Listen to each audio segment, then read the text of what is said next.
Morning guys, day 5. Well, I camped on Chanctonbury Ring last night, and the only thing that hassled me was a few cows that were a bit inquisitive, but that was all. There was no, actually there was a scream in the night, but it was more a fox. But that was all, and there was nothing to worry about. But quite a peaceful night really, apart from my bloody air mattress. I can't find a leak in it, and it's my bag's just about to fall over. Yeah, it's got a bloody leak, and it's meant to be getting lighter, not heavier. Yeah, and when I get home, I'll have to put some soapy water on it and see. It's got just a tiny leak, but it takes like a couple of hours to go down. It's bloody annoying. But after a couple of hours, you've got to sort of pump it back up again. But there you go. Right, so I'll turn the camera around, just show you where I camped, and just to show there's nothing, there's no mess or anything like that. Right, we're going to try and bang out a big one today. We're going to try and we'll try and do a 20 miler today. Let's see how we do. The knee is, I think the knee is slightly better, to be honest. Maybe the combination, I've been putting emu oil on it, thanks to JL, and yeah, and maybe taking a couple of like strong painkillers yesterday and walking. I mean, I really did push it yesterday. I just pushed through. Maybe it's pushed through the pain. I don't know. Hopefully, we'll see. Well, I'll turn the camera around and then let's crack on. Cheers, guys. So that's where we're camped. The cows just now. The cows were very keen to get in there and eat the grass that's grown overnight in this area. I mean, amazing. I was watching the cows last night. How they work the field, and they just go everywhere. It was all up in the air. They was in the night. They was up in the trees, eating all the leaves off the trees, and they've obviously got their little routine that they follow every day. I didn't realise how good they could see in the dark as well. But they're all gone over there now. Right, okay, let's crack on. So there's Chanctonbury Ring. That was planted with, I think it was beech trees around 1760. But a lot of them got blown over in the 1987 storm. So lots have been replanted, but there's still a few originals there. Beautiful.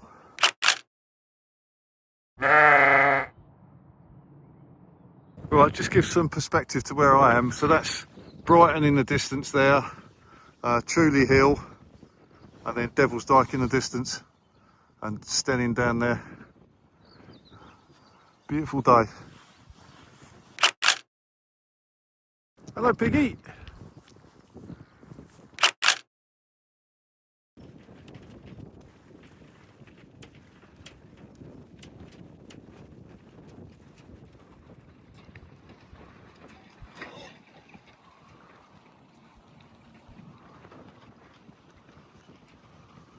If anyone knows how to pronounce that, put it in the comments. Well, a little update from the South Downs Way on day 5. It's now about 9:15 in the morning, and I set off much earlier today. And well, actually this time yesterday I was just packing up, but today I've already banged out 8k, or just over 8k. So it's just under 40 miles to Eastbourne now. So I think we're doing okay. We're just about to do Truly Hill. I'd like to, hopefully I could stop at Devil's Dyke and get a proper meal. Maybe have a wash in the toilets or something. It's getting a bit stinky. Yeah, right, so we're just gonna, I might stop and get a bite to eat now. I'm trying to stop every sort of 8k. Have a drink and a little rest, and then go again, and obviously a little bit of food, and go again, which is about sort of 5 mile stints, which seems to work quite well for me. Right, we're just coming up onto Truly Hill now. I think there's a youth hostel here, where you can get a bed for the night if you need it, and I think they do food as well. But we're going to crack on to Devil's Dyke and the pub. Although we're not going to drink any alcohol because I'm still not drinking. alcohol, but we're going to get a Coke or something and something to eat, which I'm looking forward to.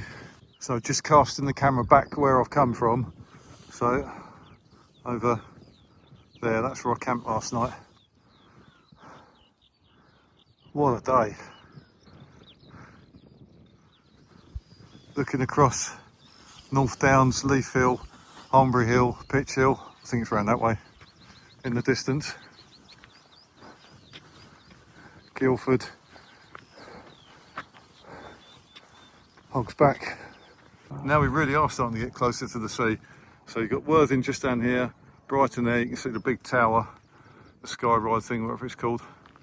We're on the top of Trudy Hill, heading over to Devil's Dyke.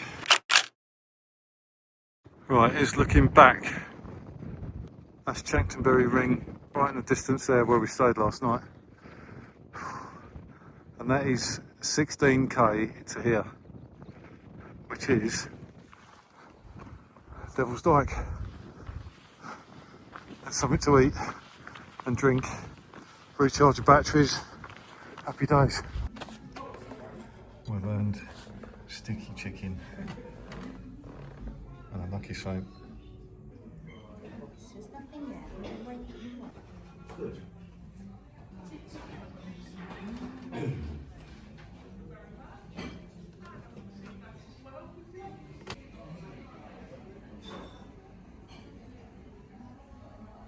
Right guys, little afternoon update. Devil's Dyke is now way behind us. We had a lovely meal. What did I have? Sticky chicken. I had fish and chips, and I had sticky toffee pudding and a couple of lime and sodas, which all went down very, very well. So we've cracked on a bit. We're now, as you can see, the A23 is down here. So A23, Brighton South, London, the other way, north. So I'm going to try and so we're going to cross here. We're going to go down through Ditchling Beacon and then cross the A27, and then we're going to hopefully camp the other side of the A27 somewhere, if I can make it. Let's see how we do. Still a fair way to go, but we're just on 20k now.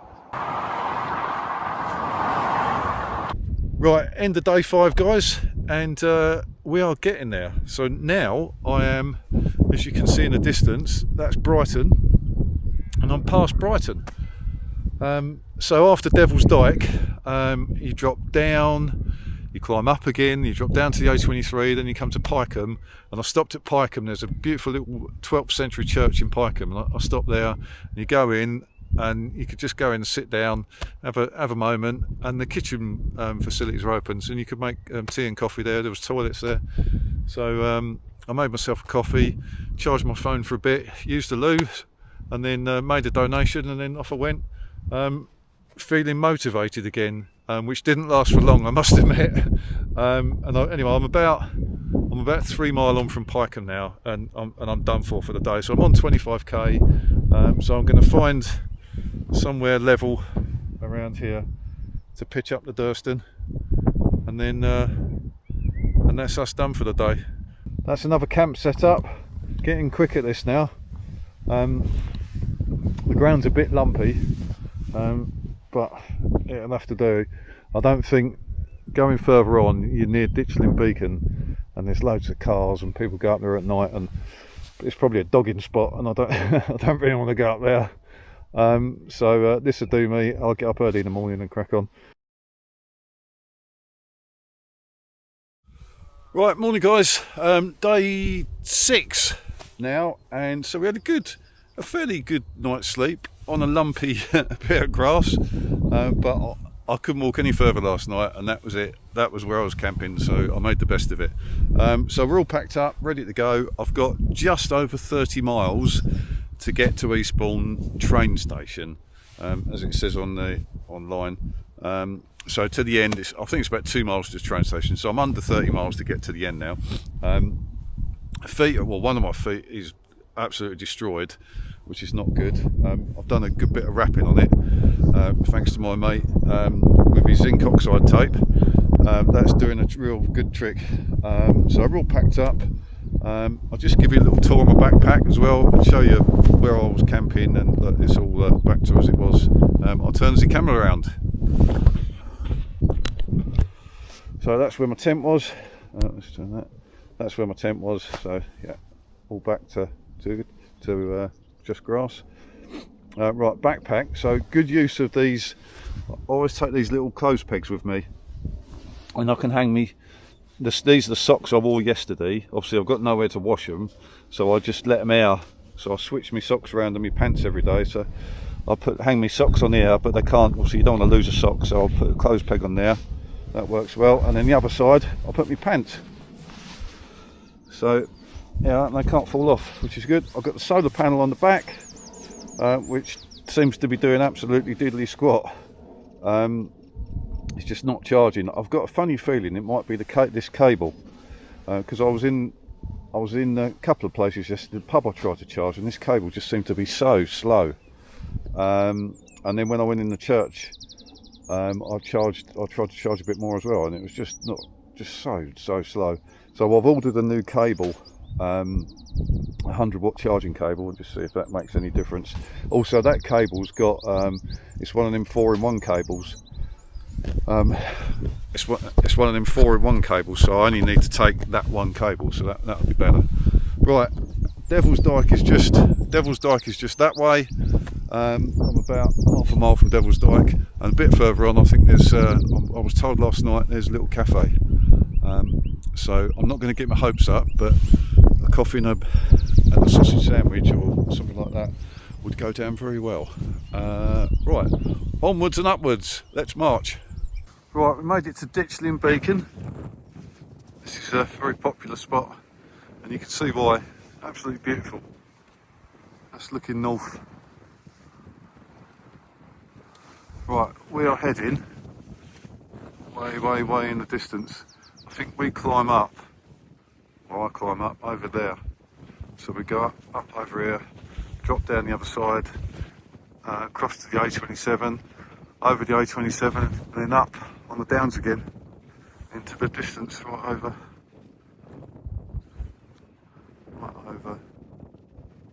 there.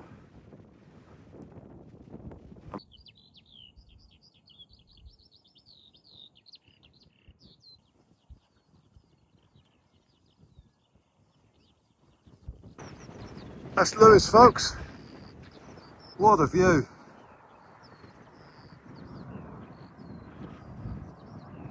I've just come around the corner and there's my first sighting of the White Cliffs. So that's Seaford, Birling Gap. Fantastic. Definitely getting close now. So New Haven, Seaford, Birling Gap, to our left Firle Beacon. And then on the other side of Firle Beacon we drop down to Alfriston, which is where I'm heading, and try and get dinner tonight. Let's go.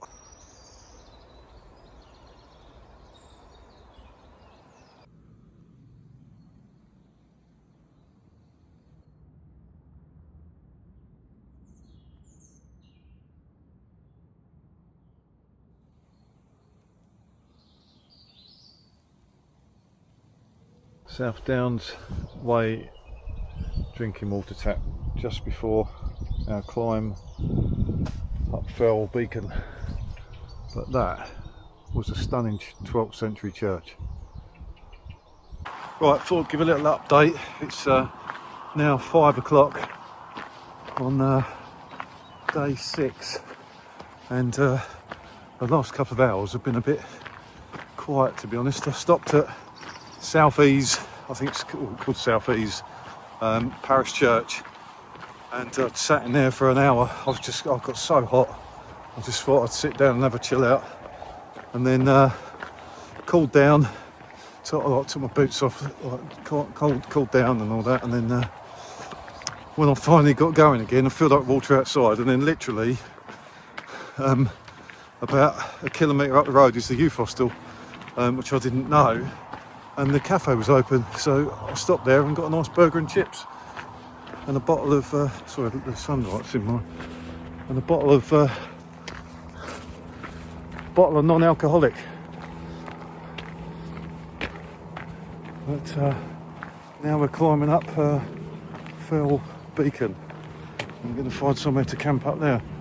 Right, little update from where we've been today. So I started right in the distance over there. I've come all the way along the ridge, dropped down, crossed over onto this ridge, all the way round, dropped down again, all the way down to southeast, and then climbed back up. And I'm up on Firle now.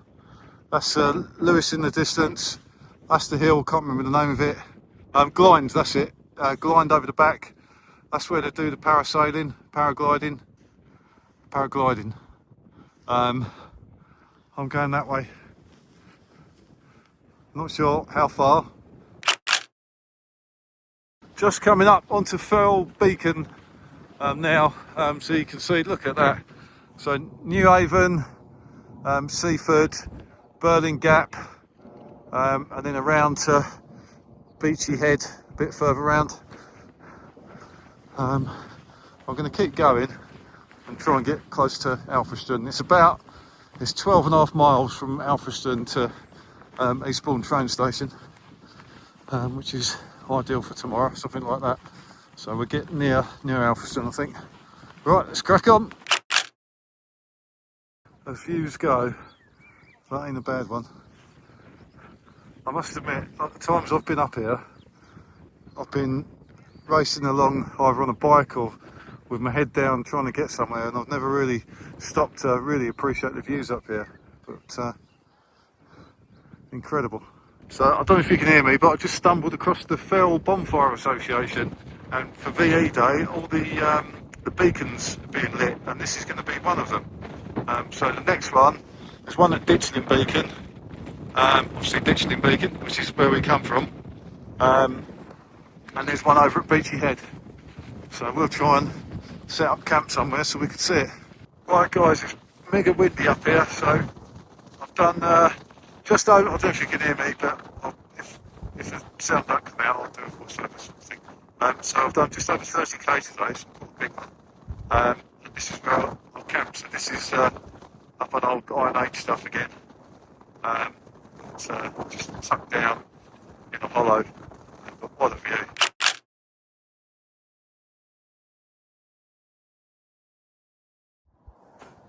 Good morning guys, day 7 and final day. They've got the last push to do now, just at Eastbourne. It's about 13 miles, 14 miles from where I am into Eastbourne. So shouldn't be too bad. Although we have got the Seven Sisters, which is a bit up and down, but they're not too big a climb, so it should be fine. We've done bigger on this trip, and what a trip it's been. Just an absolutely incredible place. Really do love the South Downs. I've stopped at some old churches along the way as well, and just like some old 12th century churches, which I didn't even know existed. Yesterday afternoon I stopped in a little 12th century church. It was baking outside. I thought I'd just go in and chill out, cool down a bit, and have a moment. And it was lovely sitting in there. And two ladies come in, and shout out to the two ladies. Lovely to talk to you, and nice to meet you. Yeah, it was a nice little relax, and then come out of there and there's a water tap outside, managed to stock up. And then a little bit further on was the youth hostel, and I got my dinner. So yeah, all worked out quite well in the end. And then come up Firle Beacon, and I camped up here. Yeah, so I camped in this little hollow last night. It's a bit out the wind, but it was still fairly windy up here, and the Durston coped all right. As you can maybe see, it's got all these guy ropes on, and it seems to be holding up all right. But I mean, if it was up in the main wind, I don't think it would, to be honest. But it held up for what I needed. Well, there was the beacon lighting last night, which was just over there. But I was so knackered I couldn't be bothered to get up, so I just stayed in my bed, and it was nice and warm where I was as well. So they go, right, let's get this tent packed up, it's nearly dry, and get going that way down to Alfriston, then to Birling Gap and Seven Sisters, then Eastbourne. Yay, let's go.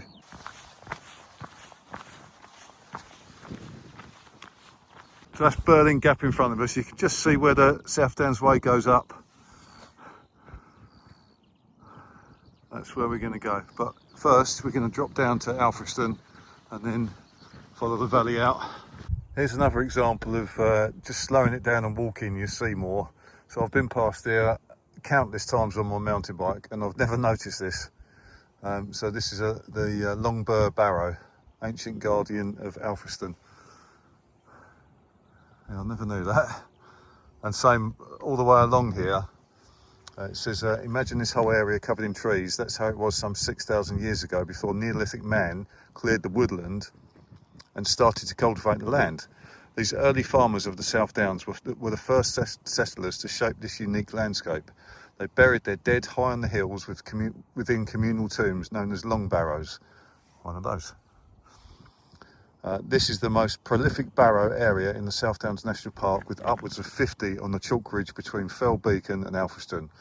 Long Bur is one of the most visible in the landscape.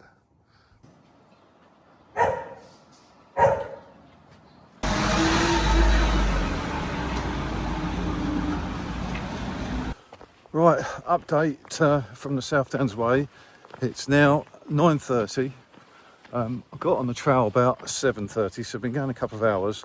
Dropped down into Alfriston, got there just as the bakers opened, which was really handy. Had a pasty, stocked up on some food for the trail ahead, had a little rest and a drink, and now we're cracking on. So I'm going out towards Birling Gap on the sort of pedestrian. The South Downs Way splits in two at Alfriston. You go straight on if you're cycling, or guess on horseback, or you can come out this way and do the Seven Sisters if you're on foot.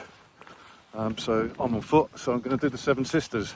So it's about 3 miles to Birling Gap, I think, and then I think it's about,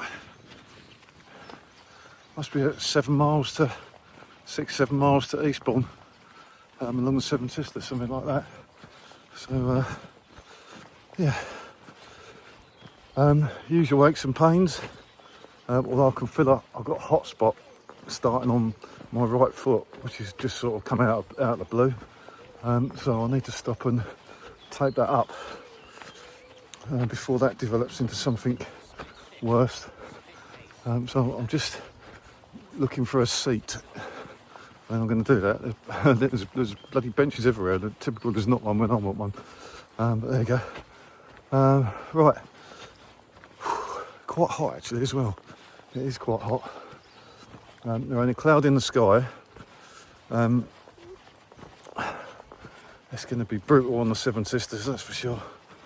I think they might even have to push the boat out and take my jumper off. But I tell you what, I stink. So I haven't had a shower for 7 days now. So, which is good training for France, I guess. But definitely looking forward to a shower tonight. I have to try and find a seat on my own and on the train back. Right, let's crack on.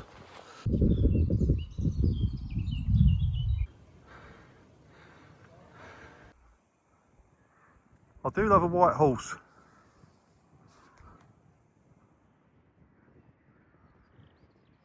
Look at that. Let's find out a bit more about that and I'll put it on the screen.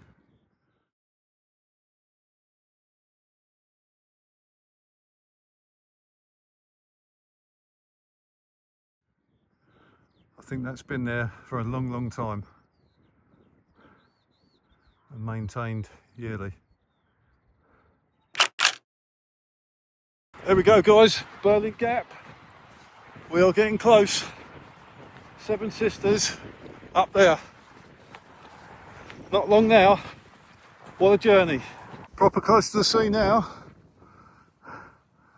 That view is just epic. And look where we come from, man. Wow. Right in the distance.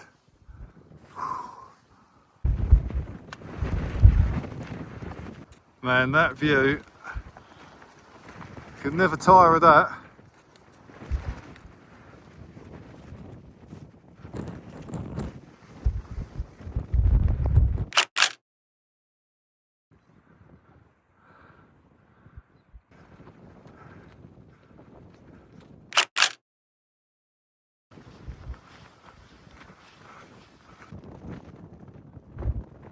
Oh man, we are nearly there. Beachy Head Lighthouse.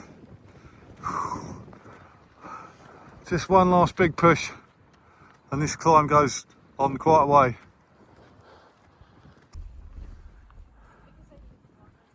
Just a quick shot of where I've walked from. So the hill in the distance, you can just see the aerial of Firle Beacon. So I camped near there. So I've come all the way along, dropped down to Alfriston, all the way along, and then right the way along here. Which is, I think, I deserve an ice cream. I'll give you Eastbourne, finally. That's been a long way today, but we're nearly there.